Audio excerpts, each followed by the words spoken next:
Dear viewers at home, you are welcome to another wonderful episode on Viewpoint.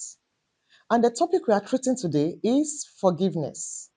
Jeremiah chapter 31, verse 34, line D. It says, I will forgive their iniquity. I remember their sin no more. What is forgiveness? Forgiveness simply means the action of pardon melted on an offender that's supposed to be punished. Forgiveness is a free gift of God that comes to us all. When you run into an error, instead of you to linger in that error and in the guilt of that sin, quickly run back to God for forgiveness. And you will be surprised that your spirit will be lifted. You will be forgiven. Let me give you a story of a man of God, Pastor Phillips. He has a daughter. On Sunday afternoon, when they came back from church, the daughter went to her dad, that dad, the way my teacher taught me today about Jesus, I don't know. I feel something in me. The daughter was about 8 years old, very small. Then the father said, well, just pray and Jesus will manifest. He will explain himself better to you. And that was the end of the discussion. On Monday afternoon, when this little daughter came back from school, she ran straight to her father's study room and he said, Daddy, overnight I had a dream. I saw Jesus in my dream. The father was like, you mean you saw Jesus? That means your teacher is really teaching you. This must be part of the teaching he taught you yesterday that you are relating to me. The daughter said, no, it's Jesus that I saw. They discussed for a while and eventually ended it. On Tuesday afternoon, when this little girl came back from school the same time, she went to her dad in his study room. Daddy, you know, yesterday night, stroke this morning, Jesus appeared to me again. The father said, I think I don't understand what you are saying, but I will put you to a test. Whenever you say Jesus, you are claiming in your dream or revelation again. Ask that Jesus, what was the last sin I committed?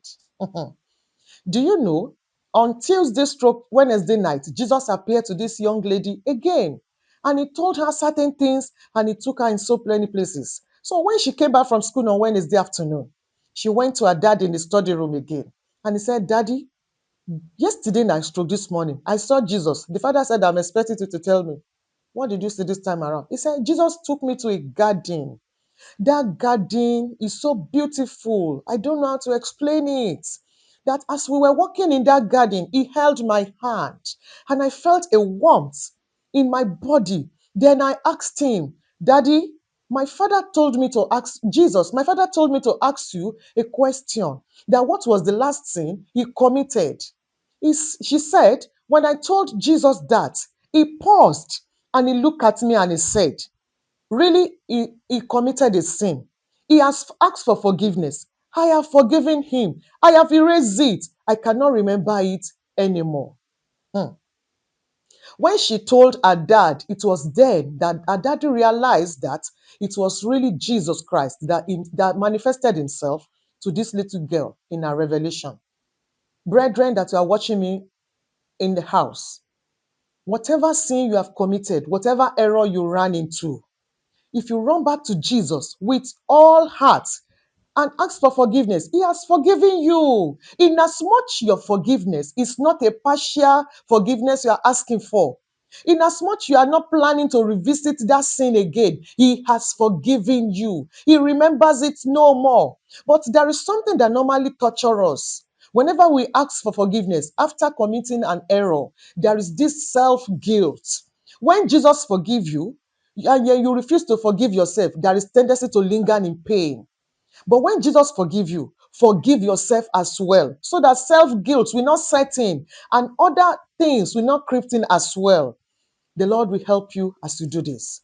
Always remember, you have a Father that is ready to forgive you, to cleanse you, in as much you are not going to revisit that sin again. But the moment you are forgiven and you revisit the sin, there is tendency for you to provoke other sin that has been forgiven about you to come into existence. Always guide your life that whenever you ask for forgiveness, God has forgiven you, move on. And when you see that you cannot come out of that guilt, call brethren that you trust in the Lord. Let them use the right hand of fellowship to lift you in spirit, and you will see that the burden will fly away. It shall be well with you as you live in this victory life. Shalom.